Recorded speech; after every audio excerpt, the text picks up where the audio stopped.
Game journalists have been praising the Resident Evil 4 remake over its censorship of female characters' outfits, and because Capcom has done remakes of all of the previous RE games so far, TheGamer decided to raise the question, will they remake Resident Evil 5? And they released a massive hit piece on the game saying it is too racist, and if Capcom did decide to do this, they would need to approach it very, very differently. I have a few different things to show off, but before we get into the topic, if you enjoy the content that I create, please make sure to subscribe to the channel and hit the notification bell. Follow me on social media like Twitter or mine so that you can see when my content is posted. And of course, if you do really enjoy the videos and the live streams that I create, please consider becoming a Dark Titan via Patreon or a supporter via YouTube memberships. So as I mentioned, this is a Gamer article. It says Resident Evil loves a good remake. Capcom has been trading in reimaginings of its survival horror series since 2002 when the beloved original was brought back to life on the Nintendo GameCube. It's a stellar remake and the definitive version of a classic game. The same can be said for 2019's Resident Evil 2, which many now consider the best in the series since it exploded onto the scene 4 years ago. 3 wasn't great, but I still had fun with the new spin on things, and now it's Resident Evil 4's turn. Funny enough, this is the only part of the article that I actually agree with. I loved the Resident Evil 2 remake, Resident Evil 3 was pretty disappointing, and the Resident Evil 4 remake so far has been pretty good, even though it does have things like censorship in it, and I would love to see them continue to grow and expand this series. I loved Resident Evil Village. I'm excited to see what they are going to do in the future. I don't think that they are going to continue remaking all of the titles because even 4 was on that line. People really didn't think 4 needed a remake, but now they raised the question, what about Resident Evil 5? They say, of course, that Resident Evil 5 is the next logical step given it's a mostly iterative sequel with many of the same gameplay mechanics and set pieces, but they say, it's not a bad game, but I'd struggle to describe it as anything more than a pale imitation. The game's legacy is also eternally tainted by its racism. Intentional or not, it's there. The reveal trailer that dropped in 2005 has deliberately vague descriptions of where it takes place or what the game is even about, probably because there were people like this at the time who were going to be upset no matter what they did. The reveal trailer that dropped in 2005 had deliberately vague descriptions of where it takes place or what the game is even about. This is a classic, marketing strategy to get you interested, so you have to continue watching the trailers. It says Chris Redfield is back, this time without his bulging muscles, and is seen walking the quiet streets of a shantytown until an unseen horde of infected rushes his position. A gun is drawn before a Biohazard 5 logo splashes onto the screen. At first glance, this trailer is pretty innocent and early on enough in the game's production that I'm uncertain if certain locations and characters were even decided yet. Now, I personally went back and watched this on YouTube. I saw absolutely no problems with it. It was just a very generic, trying to get you excited for it trailer. I don't think they were trying to hide the fact that this game was, according to this journalist, rooted in racism. They simply wanted to get people interested in the title to watch more.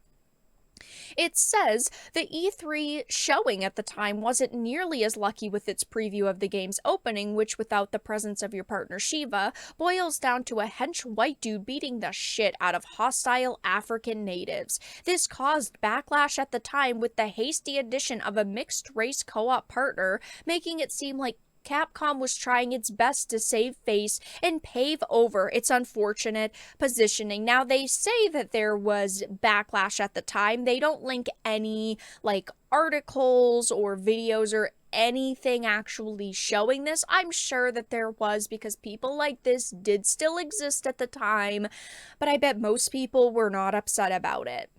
Now, this game is set in Africa, so of course it is going to result in people of color being infected, meaning you are going to have to kill them at some point throughout the game. When you are, of course, in an area where a lot of people look the same, and you happen to set the game in Africa, that's just what is going to happen. That is going to be the result.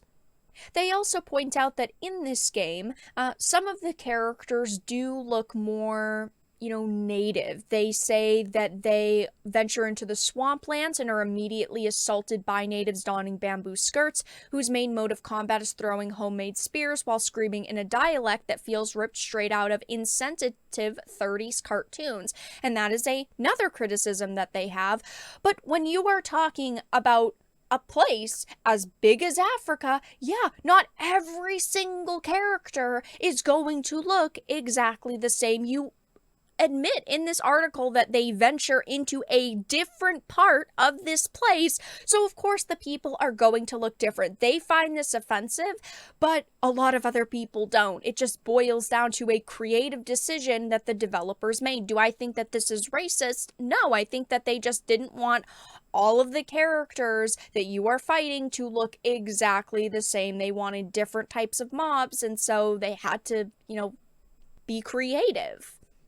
They also say in 2009, Africa had some of the world's foremost universities situated in bustling urban metropolises, and yet Capcom decided to portray its people not as modern workers, but as savages in stereotypical tribal gear. And as they even said, in one part of the game, they did decide to take this direction, but right above this paragraph, they have a screenshot that shows that there are more advanced individuals in this game that are from Africa. It's not just Chris. They're riding bikes, they're throwing axes, they're not just throwing spears in their bamboo skirts, as this person said. So it's like they're specifically trying to get you mad over this one area where, yes, the African people were wearing more tribal gear, more tribal outfits.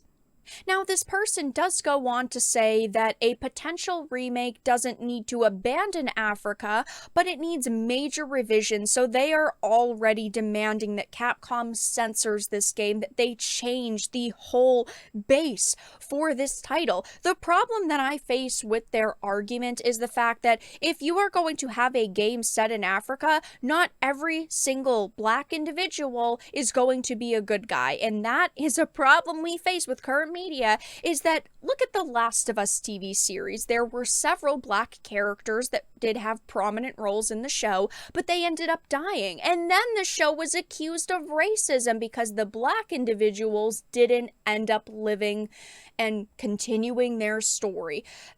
Journalists like this, they don't want black people to be in normal roles. They only want them to be in one role, which is the hero. They want the, white cis men as the villains and the black people as the heroes. And of course, there are great stories where black individuals are heroes, but they can't be all the time, just like white people can't always just be the villain.